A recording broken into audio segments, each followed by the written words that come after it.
I think this movie would be crap, but hey, it's about rap. I'm gonna try to do this. This is gonna sound corny. I don't know if I can keep this one up, but anyway, this movie didn't have much style, but it was a movie with Eminem called 8 Mile. Now, if you like the... I can't keep this up.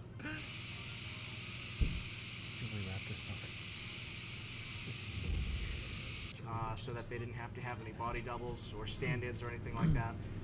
But I found that the fight scenes seem to have been rather...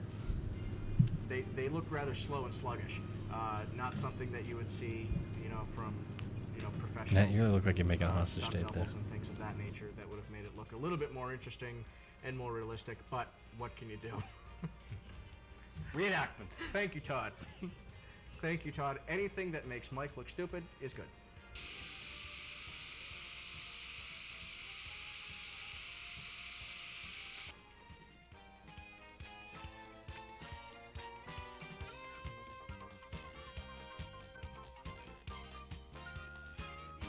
And thank you for tuning in to Through the Lens, the 88th installment of Through the Lens, brought to you by the fine folks at the Belmont Media Center.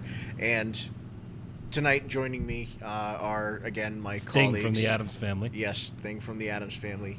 This would be Mike Higgins and Bill something. I don't know. He's a Cowboy McCoy. fan. I'm just not. Bill the real McCoy. Bill the real McCoy. Hi. He's just a Cowboys fan, so But not so proud. Losers! Yeah, that's right. I sound in my throat. I feel like a homo. Tonight we Jessica. will be bringing you reviews of actually quite a few movies. Any Jessica Simpson movies? No, Jessica Bill Simpson ran movies. those, didn't she? And for once, a rare occasion where all three of us have actually seen the same movie. So we're going to hold off on that for a while, and I think we'll It's get Bambi into 2, isn't it? a very heated discussion about that particular movie. But we're going to start things off tonight with my friend Mike, who has seen another movie. Oh, now you're his friend. Oh yeah, now he's my friend Mike. Well, it is produced by Matt Gandolfo and Friends. And Friends, that's right. If you're watching us live on the internet now, we're worldwide. Absolutely. I want to say hi to our Canadian viewers out there. You know who you guys are. See you online. All right, so Mike, we'll take it away with the bucket list. The Bucket List, starring Jack Nicholson, Morgan Freeman, and the dude who played Jack on Will and Grace, who's Sean Hayes. But for shortness, we'll just call him the dude who played Jack, because that's all anyone knows him. It really isn't... I was told by my loving movie-going companion that it was a feel-good movie, and it was, but it wasn't. As my movie-going companion didn't feel good halfway through it. It is a great story about two guys dying of cancer, which I know sounds weird, but Morgan Freeman plays a cancer patient. He's a mechanic, kind of down on his luck. He's got cancer. He's at the end of his life. And Jack Nicholson is a guy who owns hospitals and ends up being diagnosed with a very serious form of brain cancer, all metastasized all through his body. They end up sharing a room, and they're completely two different people. But they go through this bonding experience through the cancer and the treatments, and they develop a real deep friendship. And at one point, Morgan Freeman's character, Carter is his name, is writing a list, and they find out there's this thing called a bucket list that an old philosophy professor had told him to make, and it's a list of things you want to do before you kick the bucket. Well, since Jack Nicholson's character has more money than God, he decides to make this happen, and they go on a worldwide vacation to do everything that they want to do. They race cars, they go to see the pyramids, they go to the Taj Mahal, they go to Mount Everest, and it's a real bonding movie about how these two guys facing the end of their life decide to live life to the fullest. They skydive, which is probably one of the funniest scenes in the movie. And then they come back to the States, and it shows what they learned from their journey and things like that. I don't want to give too much away, but it does take a definitely poignant twist at the end. And it really takes a very you see this movie going that way. I mean, it's about two guys who have cancer, but the end is uplifting, and the end is very, very nice. And they kind of throw you a curveball, because the beginning begins with narration, and it leads you to believe one thing is going to happen, and by the end it reveals that something completely different had happened. And I really don't want to give too much away. But there's some very funny parts. The dude who played Jack from Will and Grace, of course, is the Jack Nicholson's assistant, and he he calls him Thomas or Tommy, and at one point we find out that his name's really Matthew, but Jack thought that was too biblical, so he calls him Tommy. I would recommend it. It's definitely going to skew older. My wife Maureen and I were the two youngest people in the theater by a good couple of decades, but we enjoyed it. We really did enjoy it. It was crowded. It was the first movie I've been to in a long time where we actually had to go to a different theater because it was sold out, which either says that this is a really good movie, it's unusual, or I've been seeing a lot of crap lately. I'm not quite sure what it is. I'd recommend The Bucket List.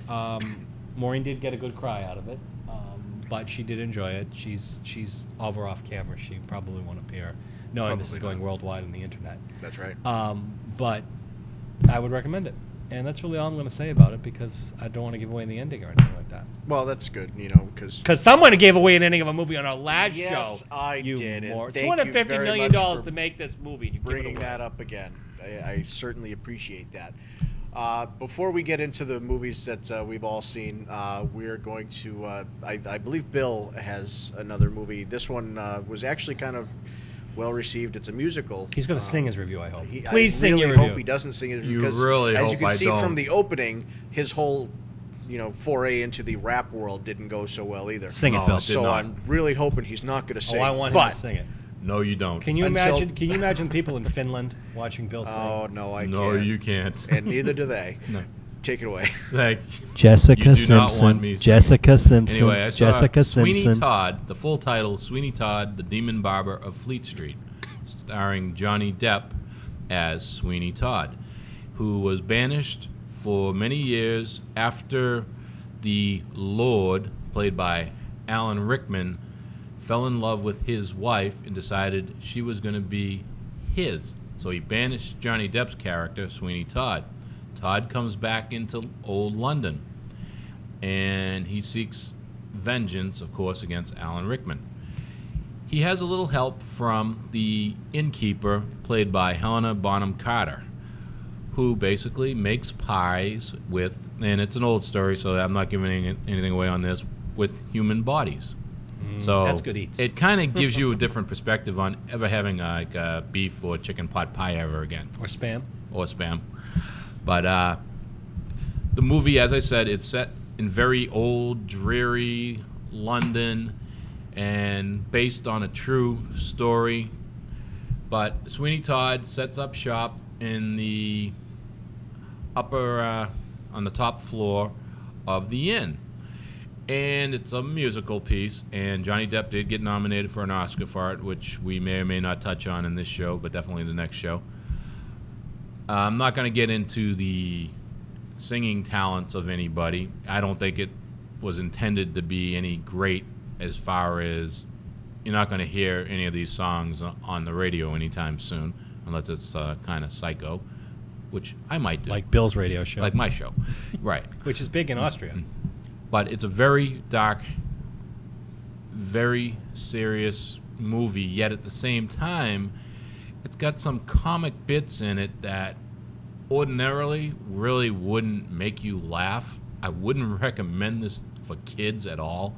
It is very dark.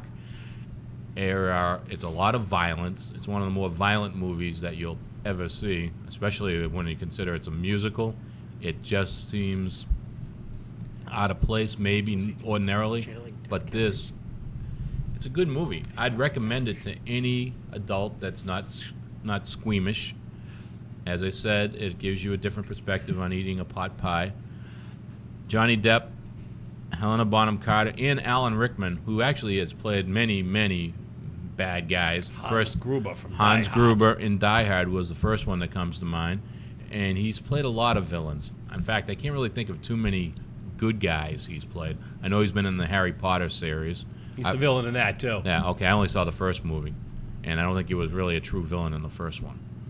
No, because the character's not a true villain in the first one, but as we had a discussion, he is dead now. As far as Sweeney Todd, he goes into town. He's trying to figure out how he's going to set up shop, who he's going to take revenge against, and basically he decides that everybody deserves to die.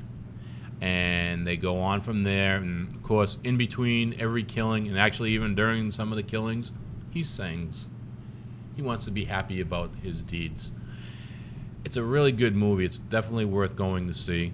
It's, again, don't bring the kids. If you do, you're an idiot. It's a real good movie.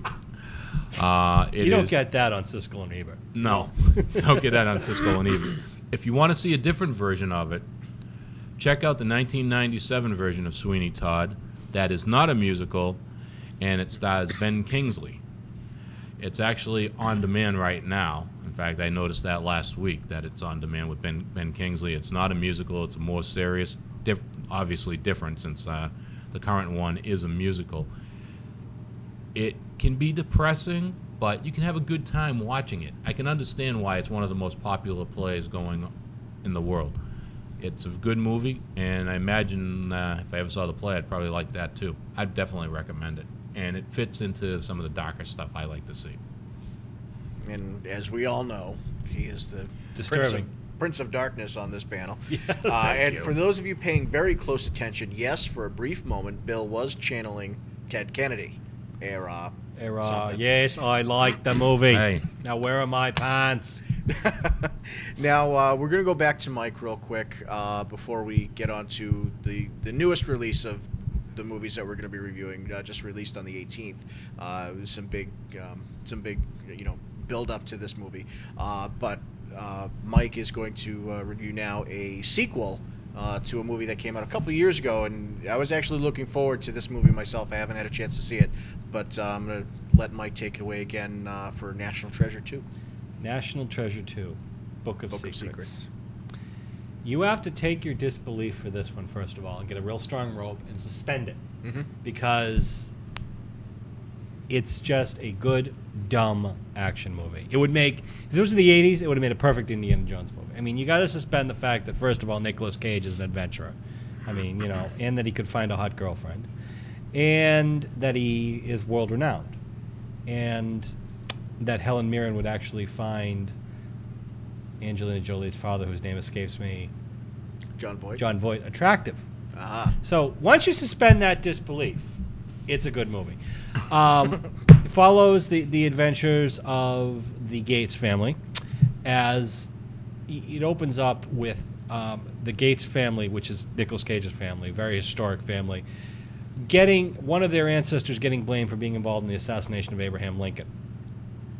That leads to a treasure hunt, and somehow when they find, that will clear their name. Basically, this is just an excuse to have a lot of stunts and a lot of funny, jokey lines and go through different locations. They end up at the Library of Congress at one point.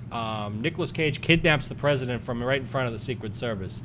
That's when the suspension of disbelief rope started to creak. It almost fell on my head in the theater. Mm-hmm. Actually, our producer, Todd, was with us at that point. And I think, he... Yes. The Director, yes. He's not producer. That's Matt who produces the show. Absolutely. They're friends. That's when it creaked, because they're at Mount Vernon, and he tells the president, "Hey, I want to show you this escape tunnel that George Washington used." And then the Secret Service lets the president enter a dark tunnel alone. Duh. Yeah, that would happen. So really, you got to suspend your disbelief. A lot of good stunts, a lot of funny lines. Ed Harris is in this. It's a worthy sequel. I mean, it's your typical action movie sequel. It's bigger, faster, more and more and more. But I mean, you're going into it knowing, okay, it's completely far-fetched. Let's just turn the brain off. And frankly, we saw this on New Year's Day. And since we had gone to bed at 3 in the morning, you needed to shut the brain off the next day. So basically, this is just a perfect movie to shut your brain off, sit for an hour and a half to 2 hours, and just be entertained. It doesn't have to be any deep thing. I mean, the premise is thin. I mean, you have to really accept the fact that Mount Rushmore is hiding an Incan city of gold. I mean, they set up for a sequel in a really creative way. The president, they have this book of secrets the president has that basically has every secret from the Kennedy assassination to Area 51. He says, look on page 47. Well, they never tell you what's on page 47, so we'll find out in the sequel. I might also add that Nicolas Cage breaks into the Queen's office at Buckingham Palace and unlocks a secret in her personal desk. Suspend the disbelief. Watch it on DVD. It's a good warm-up for Indiana Jones and the Kingdom of the Crystal Skull, which is coming out in May. This would have made a good Indiana Jones movie. It's a big, dumb, stupid action movie, which I enjoyed. There is no literary or film worth to it. This is not a film. This is just a movie. Grab your popcorn and go. One last thing. For you Disney fans out there, and I know there are a couple of you because, you know, the Disney message board I post on, people are watching this. There is a Goofy cartoon beforehand, How to Hook Up a Home Theater, starring Goofy. It is hysterical, actually. If you go to see this, don't miss this cartoon. It's a short before the movie, and it is a riot. It's an updated Goofy cartoon, and I, well, of course, was the only one in the theater that was laughing as hard as everyone could hear. But you know, I get that a lot. So, I had everyone up there in Disneyland, and yes, I would say definitely go see National Treasure 2: Book of Secrets. Just suspend your disbelief going in. Excellent. Excellent. Excellent. Excellent. Now we've reached a point in the show where we are going to review a movie that, again, it's a very rare thing. Hannah Montana in 3D? All been able to see. No. What I'm talking about is the much anticipated Cloverfield. Or as they say down here, Cloverfield. Cloverfield. Cloverfield, Eric. Got a lot of internet hype building up to the release on the 18th, so much so that they had a lot of fake websites out there, and you know, all the characters have their own MySpace pages. I know, I just discovered that today. So forth. There's some really weird things out there, but Cloverfield, if you have not heard, is a movie. It's a monster movie, basically. Rather low budget monster movie, for that matter. Budget of only about $30 million. Centered in New York City, around a group of friends who are throwing a party for one of their friends who's actually took a job and moving to Japan. And it starts off... I think that was done on purpose. It could have certainly been. It starts off actually with this character who's leaving for Japan and a longtime friend of his planning a trip to Coney Island. And then later on, you know, it kicks into this party. They're getting ready for a party for him a couple of months later on down the road, and you know, the gentleman with the camera is going around recording testimonials at this going away party. You know, good wishes and that sort of thing for the gentleman that's leaving. His name is Rob. You remember the names? I vaguely remember the names. Yes. So during the course of the party, they're, you know, oblivious to everything that's going on until three of them are outside on the roof with a camera, or on a patio rather with a camera, and all of a sudden there's a huge explosion off in the distance, and nobody seems to know what it is. The building's shaking. They run up to the roof, and you know, fire and brimstone starts raining down on them. So naturally they all run out into the street. Why they would all run out into the street, I don't know. I would because they're think stupid, they would want as to they stay prove all inside. throughout the movie. Well, we'll get to that later too. Again, this is another movie in the aspect where you do have to suspend your you know, belief in reality. And I rooted for everyone to die because they were stupid. Well, yes, you did. But whichever the case may be, they don't really know what's going on until a little bit later on. All they know is that there is absolute chaos, and you missed the best part when they go out into the street. What comes flying down the street? Well, what comes flying down the street, if you've seen any of the Trailers, or any of the promotional posters, you'll see a headless Lady Liberty, and it is the head of the Statue of Liberty that comes flying down their street and comes to rest in front of this gentleman's building, which, from my readings, actually I'm told is actually perfectly to scale too. Yeah, I read that too. But whichever the case may be. So it revolves around this group of four people from the party who break away from the party and are trying to escape Manhattan. And there are four. He thinks there are five. They're trying to rescue the fifth one. But they're trying to get back to find the girlfriend that had left the party, so on and so forth. No, there were five. There were five until they hit the Brooklyn Bridge, and there were five. Oh, that's right. My mistake. Your mistake. But And whichever you're the the host. case may be. And the producer. We're just friends. Now, this producer. movie, in a word, I would say spectacular. I unfortunately have to agree with you because I don't like to agree with you, Matt. But I know. I will say the one thing that Matt didn't touch on, he might have, but this is Blair Witch Project mixed with Godzilla. Well, I'm going to Yeah. get that. So if you get motion sick, absolutely. Kind of meets Maureen did not come with Godzilla. me because she didn't want to see it because it Filmed in exactly the same manner as the in Blair fact, Witch it's even Project jerkier. was. Yeah. It very well may be. Now, and I think it just takes that concept so much further because this one actually contains special effects, which were not overpowering but still good all the same. Yeah. And it was very understated, the special effects, until the very end. It's kind of M. Night Shyamalan like, where you get Except very you don't quick see the twist coming glimpses from a mile away. Right, but but in terms of what he shows you visually. Was very similar to this. You don't really get a really good look at this creature until really close to the end of the movie. You really didn't get. You get a brief look, but nothing. It's right. not. Yeah. But I mean, it's still very brief and very understated, but still very good all the same.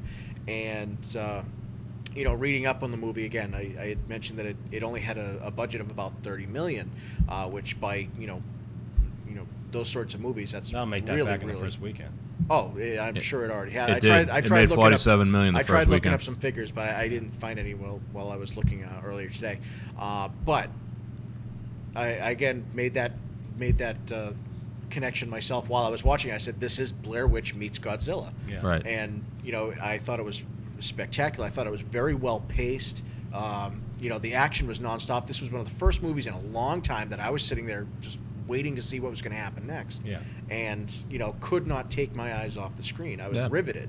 It was a good movie. The length was perfect. Yeah, it was. Wasn't too long. It was like an hour and 45 minutes, something I think like it was that. less than that. I think it was like 80 minutes. I don't think it was even. It was 85 minutes. 85 hour minutes? and 25. Okay. Hour and 25 minutes, which was good. Because ideally they're still trying to preserve the concept that this was all filmed using this one camera carried by this one person until the very near to the end of the movie. And if it were something going on far too long, you'd say, well, why the hell did the battery die? Things like that. But all in all, I mean, I thought that they did it very well. It was very true. Granted, a lot of it is kind of far-fetched. Your average person would not do the sorts of things that this group of people do. The dumbest people alive, and and I'm pretty sure that there wouldn't be anybody just holding the video camera the whole time. No, probably halfway through, you just drop the damn camera. Drop the camera, man. and Well, of run. course, that'd be a boring 45 minutes of a shot of a Yes, curbstone. it Yes, certainly true. would. But whichever the case may be, I thought it was phenomenal. I liked it all liked the this way movie for what it was missing, and that's odd. But what it was missing, and that was my comment when I came home last night. Oh, I know exactly where you're going. Go ahead. This movie is missing. Scientist. And I read on the white-coated scientist that comes in and tells you what's happening. He read the same thing This, I did. but I commented last night. This movie does not explain what the monster is. Does not say where it came from, what caused it, or even spell out what they're doing.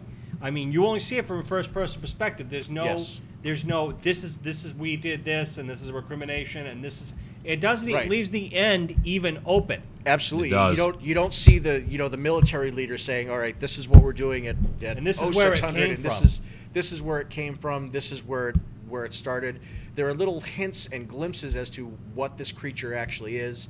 The first thing that they mention is destroyed is an oil tanker out in the harbor. Yeah. Right. And then If you read the some of the stuff online, they Statue give of you theories Liberty. now. Yes, Right. the Statue of Liberty was and then was subsequently It's damaged also a at that movie point in that time. could not have been made 5 or 6 years ago in New York City. Well, that No. was the other thing I was going to get into is that, and I found this interesting as well, is that there was some distinct imagery at the beginning, and it's the Woolworth building that goes down. Yes, it is. Yeah. There is distinct imagery at the beginning of a building going down like this, and debris and paper And a big cloud of coming flying. at people as they're running. And I was struck seeing the movie that looked like 9/11. Right. Eerily reminiscent. Eerily, but still, It even though worked. that this was interesting because it was a disaster. And they didn't play on that either. No, they didn't. They mentioned 9/11 a couple of times, as people would do it as they're running by. Is this another terrorist attack? What they would do. But what was interesting was, like I said, what's missing. There was no explanation. You had to think about it and go home and draw your own conclusions. In fact, if you stayed to the end of the credits, I did not, unfortunately. I read about it. had I to. heard it, but I couldn't think. There's a line that either says "help us" or "it's still alive," and it's hard to tell, and it's masked. Well, it's my Right. understanding that it's actually played backwards. Played if you play it backwards, backwards, yeah. it says it's Yeah. it's still alive. But it kind of leaves you vague endings. You got to go home. It's like Blair Witch. The end of Blair Witch made you think. The end of this, not as much of an ambiguous. You kind of get a good idea what happened, but it is not spelled out for you. You only Nothing see is black and white in this. No. It's not No. clear cut. you see glimpses of this monster, which makes it more effective. When you do finally see it at the end, you don't even see the whole monster at the end. You get a good glimpse of the head and see what it looks like, but mostly it's going around corners, jumping up. Yep. It pops in and pops out. This is popping out from behind an explosion or a cloud of smoke or something. And the character will look at it for a second and then do what any human being would do and just run turn around away. and run the hell out. And there's not just the one monster. Yes, there there's is. smaller versions. That is true. They're parasites or something of the Right. like. That's and then that throws in a whole alien element. To Well, and then they have what happens when you bite, which gets in an alien thing too. Right, exactly. So they mix that sort of concept into the story as well. And again, I agree with you 100% that there are just certain things they never explain what the creature is, where it comes from, or It doesn't need it. No, it really doesn't. It No. doesn't explain the ending. No. Excuse me. And I think that's the problem with a lot of the movies today is they go overboard in explaining things. You don't need to all the time. Yeah. No. And there's a lot of speculation that, they could do a whole series of movies about this particular one event. Yeah. It doesn't necessarily have to, just, from different people's perspective of the same exact event. That could get tiresome, though. I mean, That Yeah. certainly could. I could see maybe one more doing it that way, and then maybe perhaps, something else as a continuation after, the Maybe, but ending that- events of this particular movie. and this was produced by, it wasn't directed by J.J. Abrams, which gives me Alias and hope. Lost Lore. Gives me hope for the movie that's previewed before it, which is the new Star Trek movie. Because J.J. Abrams does Lost, he did Alias, he actually did Mission Impossible 3, he directed it, which I thought was actually much better than the second one. It was good storytelling in this. I mean, there was a story definitely behind it. Granted, these people were stupid in the movie, and they did a couple of stupid, and one thing at the end of the movie that I can't imagine a living, breathing human being doing when they went into a certain building. Yeah. But you're going to have that in a monster movie. But the thing I really liked is it was, I don't want to say it was intelligent, because it was an action movie. It was kind of just out there. It wasn't like anything really sophisticated. But I really enjoyed it. I was glad I saw it. I mean, and you're right, I was riveted by it. I mean, you really... And to be perfectly honest with you, I've been sitting around saying I have to pencil in some time to go see this again before it leaves the theaters, because this is the sort of thing that you really want to see on the big screen. That's a don't movie know. that I think hopefully it'll come back out in the summertime, and that should be at the drive-ins. You know what? I don't know if it would lose its effect if you watched it on DVD. And the only reason I say that is because it's all shot on a handheld video camera, and it would be in the same perspective as watching it on a screen like that, like our monitor there. I mean, granted, yes, you get the big sound and everything, it looks great. But I'm not sure if you get a different effect from it if you watch it as if you're watching a video like it's supposed to be. That Might could depend be. on the I mean, size I of would your say- TV. Yeah, I that's mean, true, too. I would go see it in the theater, but, definitely... It was a good movie. I liked it. I loved it. I really Wow. did. I really did too. All three of us I know. praised the Yeah. movie. It was Wow. interesting. Well, the thing was, should it anyone was else different. have any questions or comments, Yes. if you want to chime in on what you thought about the movie, by all means, Email us let us now. know through the Lens TV at AOL.com. And for those of us watching on the internet, by Thank all you. means, you're Yes. already there. You're watching us. Hit the email link and send us a quick note. Yeah. We'd I love to know there hear are people from on the you. internet watching because I'm spreading it right there. Absolutely. And we didn't get to the Oscars this week. We're That's coming okay. back They in 2 weeks, though. Nominated earlier this week. We'll get back to that in a couple of weeks. We'll give you our predictions and so on and so forth. And my comment of, I hope if the show goes on or not. Exactly. But we'll get to that too, I'm sure. Until then, thank you for joining us. Thanks. Thank you.